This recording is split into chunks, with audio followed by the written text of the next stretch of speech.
Акча жыйнап өнүмдөө, картамен төлөм, бул тууралуу ким айтат, алдануудан ким сактай? Акча тууралуу ол айтат. Болса балаңыз рапшыл.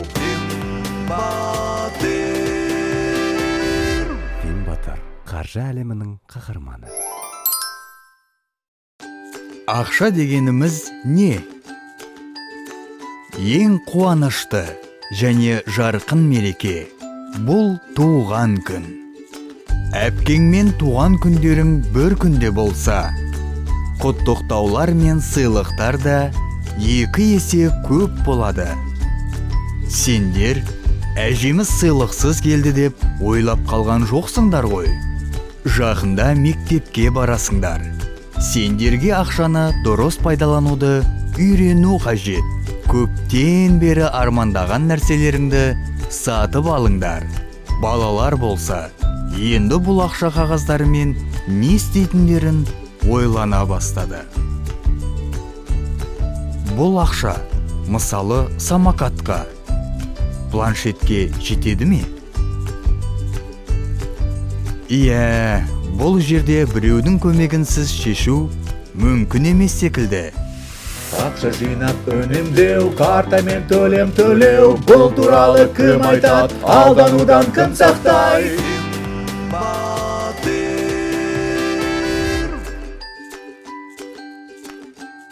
Финбатыр балаларға ерекше қаһармандықпен көз тастап, артық сөзсіз бірден түсінді. Сөйтіп айта бастады. Баяғыда ақша әлі ойлап табылмаған кезде адамдар тауар айырбасын пайдаланды. Олар үйіндегі көп заттарын өздерінде жоғына айырбастайтын. Мысалы, жібекті тәттілерге, жемісті фарфор ыдыстарына.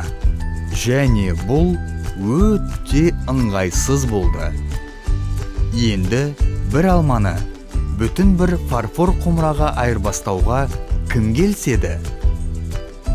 Бірақ біз бір құмыраның 10 алманың құнына татитынын білсек, басқаша айтқанда, алма 1 тиын, құмыра 10 тиын болады деп айта аламыз.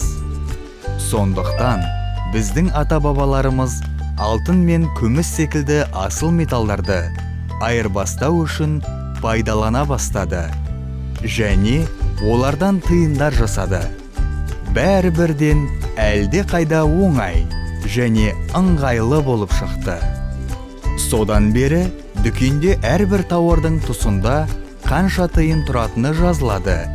Бұл оның бағасы. Ал ақшада онымен қанша тиынды алмастыра алатыны олардың атаулы құны жазылған. Баға мен атаулы құнды салыстыра отырып, біз ақшамыз сатып алуға жеткілікті ме, жоқ па, соны анықтаймыз. Балалар, егер өздерін қалаған нәрсеге ақша жеткіліксіз болса, онда әрқашан пайдалы, бірақ арзанырақ нәрсені таңдауға болады. Ал егер сендер өздерін қалаған затты алғыларың келсе, онда әрқашан ақшаны үнемдеп жинай аласыңдар. Ақша басқа тауарлар мен қызметтерге айырбастауға болатын ерекше тауар болып табылады. Атаулы құн ақшалай купюраның немесе тиынның ресми құны болып табылады. Баға мен атаулы құнды салыстыра отырып, біз ақшамыз сатып алуға жеткілікті ме, жоқ па, соны анықтаймыз. Сәлеметсіңдер ме балалар? Бұл тағы да мен, сендердің достарың Финбатыр. Бүгін мен сендерге шын ақшаны жалған ақшадан қалай ажыратуға болатынын үйретем. Біз қазына таптық деп елестетіңдер. Вау!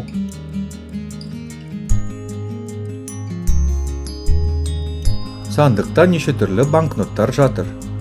Қай банкноттың түрімен төлеуге болатынын, ал қайсысымен төлеуге болмайтынын қалай түсінуімізге болады? Бізге үштік ережесі көмектеседі. Қара, қолың ал, айналдыр. Бұл басқа елдікі екені бірден түсінікті. Сіз бұл түрмен дүкенде төлем жасай алмайсыз. Ал бұл ойында қолданатын ақша. Бірақ бұнымен әлі болған жоқ. Енді оларды қолға алып, айналдырып көрейік.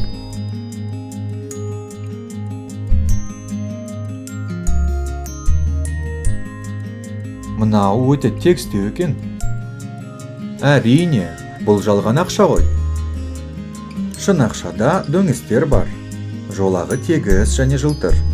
Банкнотты шамға тағап ұстағанда сурет пайда болады. Құттықтаймын! Енді дүкенде төлеуге болатын ақшаны жалған ақшадан қалай ажыратуға болатынын білесіңдер.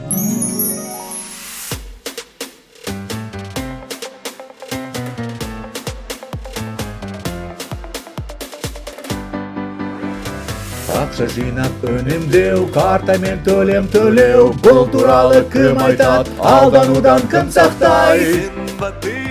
Ақша туралы ол айтат. Болса балаңыз рапшыл. Финбатыр, қаржы әлемінің қаһарманы.